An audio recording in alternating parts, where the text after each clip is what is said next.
Be careful when mounting older lenses on your Nikon cameras. Some lenses will damage your camera.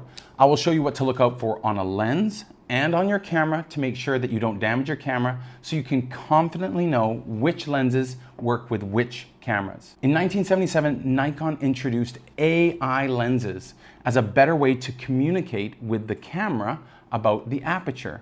The Nikon F in the very beginning didn't communicate at all with the lens, and you didn't know the aperture in the viewfinder at all. There was nothing in there.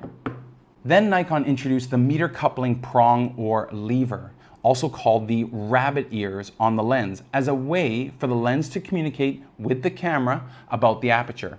This system required a prism to have a fork that connected with that prong. You put the lens on the camera, you'd rotate it both ways to index the lens. The camera used a combination of the physical length of the aperture range and the number of steps in the aperture range to index the lens so it would know and display the apertures in the prism. In 1977, Nikon introduced AI lenses, which stand for Automatic Maximum Aperture Indexing, or automatic indexing for short. This system didn't use the rabbit ears to communicate. It used a little notch on the lens to communicate the aperture to the camera body. This little notch is what makes this lens an AI lens. The rabbit ears were still there so that the lens would be backwards compatible. Now the f2 is perfect for showing this change from pre-AI to AI. Here's an early f2 with a DP2 prism, so it's known as the f2S. And the rabbit ears notch will connect with the prism to let the camera know what the aperture is. So when I put the lens on, I index it, and now the camera knows what the aperture is. This newer prism is the DP12 on the f2AS.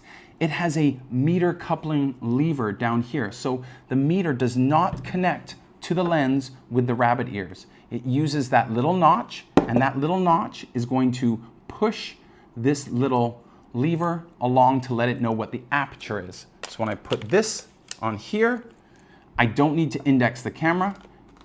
The camera will know what the aperture is. Newer cameras like the Nikon F3 had a meter coupling tab. There is this little tab there, also known as the AI coupling tab, on the lens mount instead of on the prism. So the tab connects with that little notch to let the camera know what the aperture is. And when you change the aperture, it moves this notch around on the camera. Inside the F3's viewfinder is an aperture direct readout, which is ADR, which shows the aperture of the lens. So how can I tell if a lens is AI or not? Well, it's not the rabbit ears. Older lenses have the rabbit ears, and newer AI and AIS lenses still have the rabbit ears, so that they would be backwards compatible with older cameras. What you need to look for is the little notch on the lens. If the lens has a notch, then it is an AI or AIS lens. Now, you can get older pre-AI lenses converted, so some of them they would convert and make this little notch into the lens, and they would work with newer cameras. Now this leads us to the concern about mounting a non-AI lens like this one on the camera. How can it damage your camera? If I mount this older AI lens onto my camera and it doesn't have the notch, it will actually fit flush to my camera and it may crush that little tab.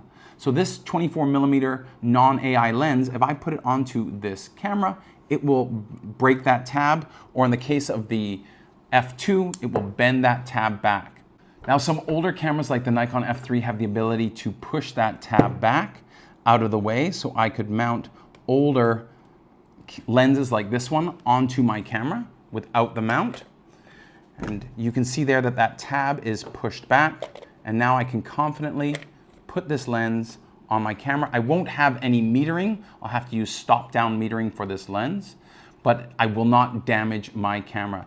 Now, the F3 had this ability, the F4 had the ability, F5 you had to get it fixed in the factory to do this, and that's probably because by the time the F5 came around, maybe a lot of people were using newer lenses with that camera. Now, most lenses that you purchase now are probably either AI or AI converted. Just make sure that you look for that little notch in the lens. That is going to make the difference. So I hope this was helpful. If you have any thoughts or questions, please write them in the comments below. If you like the content I'm creating, please consider subscribing. Thanks so much.